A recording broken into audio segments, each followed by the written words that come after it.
Hello there, I'm Fintusius and today I'll be doing a guide preview of the first boss in the upcoming 9.1 patch known as the Sanctum of Domination, which honestly sounds kinda naughty. Remember the guy that chased you if you died too many times in your extremely engaging Torghast runs?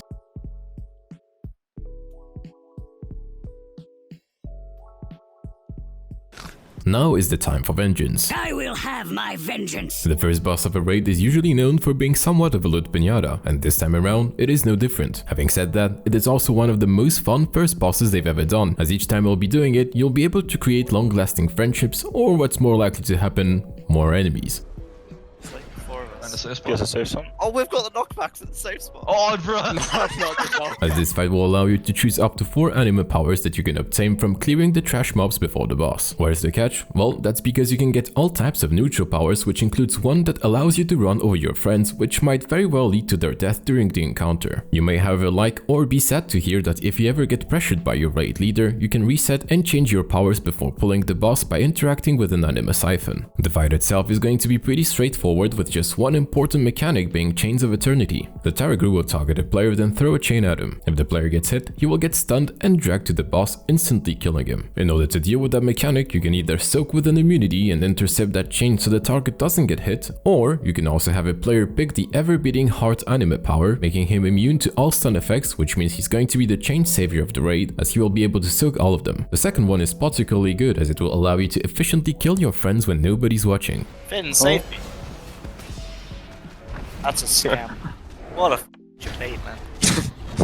Now onto the fight itself. There is a tank swap mechanic called Overpower, which is a big tank hit that will stun the current target for 4 seconds and apply a huge 200% damage taken debuff, meaning it needs to get taunted back fast. Once the boss reaches 100 energy, he'll cast Hungering Mist, which is going to be a little run, heal, and hide in the safe zone intermission. As you may have imagined, this is the part where the power that allows you to knock back all nearby players might turn out to be pretty toxic. Oh, Finn. That's why we are randomly taking him out. As soon as The physical one, you can't take him Oh, out. Finn, get toxic. In between those intermissions, the boss will debuff random players with Predator's Howl, which will fear any players that comes in contact with him, so make sure to stay spread out while you wait for the spell. On top of those, you'll have to deal with 3 types of Torghast-themed soaking zones that leave a stacking debuff that lasts 1.5 minutes on players that soak them.